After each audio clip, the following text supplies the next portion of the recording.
All right, welcome back, everyone. Ever have one of those amazing customer service chats where everything just clicks? And then others where, well, you just want to scream. Today, we're doing a deep dive into that. We're looking at how companies connect with you, the channels, and maybe more importantly, how they measure if they're actually doing a good job using KPIs. Hmm. Our goal, to figure out how the best companies really understand their customers so you can see what good service looks like from the inside. Yeah, it's a really interesting space because it's not just about being there, it's about being there in the right way. Yeah. So these customer service channels, they're basically all the different ways you can reach out for help.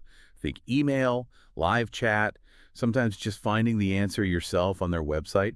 And it's super important for companies to choose the right ones. It affects your convenience, how personal it feels, and ultimately how happy you are. Right. Like sometimes I really just need an email trail, proof. Exactly. Email support is perfect for that. It's asynchronous, you send it, they reply later. Great for complex things, like you said, provides that written record. But what if you need help, like right now? Yeah, waiting isn't always an option. That's where live chat comes in. Mm. You get that instant, real-time conversation. You see it a lot in online shopping for quick questions about a product or shipping. And then there's self-service, knowledge bases, FAQs, chatbots even. Trying to find the answer myself first. Precisely. It empowers you to get answers instantly, 24/7.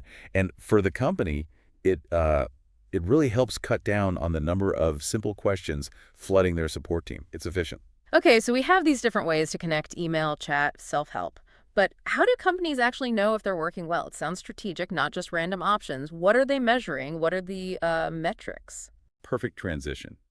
That brings us to KPIs, key performance indicators. Think of them as the vital signs for customer service. They tell a company what's working, what needs fixing. They really drive satisfaction, but also, importantly, efficiency. Let's maybe start with CS, customer satisfaction score. Oh, yeah, the how did we do survey after a call or chat. That's the one. Usually a quick rating, maybe 1 to 5 stars, but it's more than just a number. Yeah. Companies like Zappos, for example, they build their whole philosophy around high CSAT. It's fundamental for them. Okay, so CSAT tells them if you're happy after the interaction, what about actually solving the problem quickly? Good point. Yeah. That leads us to FCR, first contact resolution. Basically, what percentage of problems get solved in that very first interaction? No back and forth. This is huge. Less frustration for you, obviously.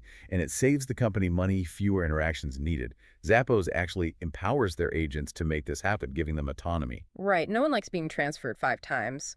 But doesn't giving agents that freedom slow things down? Like average handle time, isn't that usually about being fast? You think so, right? Yeah. And average handle time, AHT, is tracked by most companies. It measures the length of an interaction. But Zappos, again, they're kind of famous for their approach here. They track it, sure, but they don't use it to rush their agents off the phone. There's that legendary story of a 10-hour service call they celebrated. Howard. 10 hours.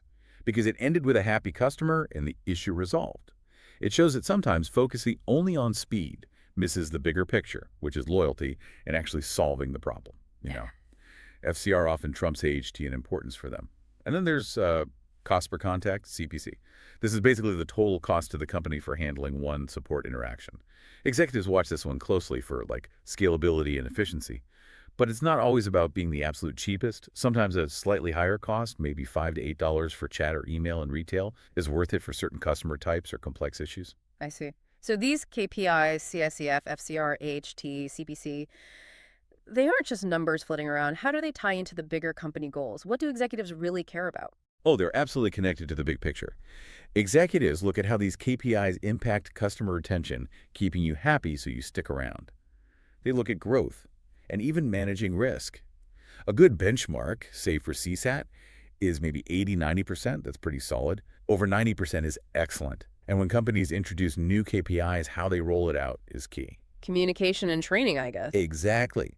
HubSpot did this really well. When they brought in a new system, something like 94% of their support team said they clearly understood how their performance was measured.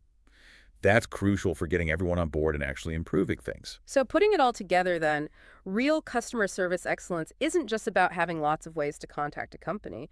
It's about smartly choosing the right channels for the situation and then using the right KPIs to measure if it's actually working effectively for the customer and the business. Absolutely. And maybe a final thought for you to chew on. These KPIs, they aren't just dry numbers on a spreadsheet. They actually tell a story, a really powerful story about how deeply a company cares about serving its customers, turning data into insights that build loyalty and ultimately drive success.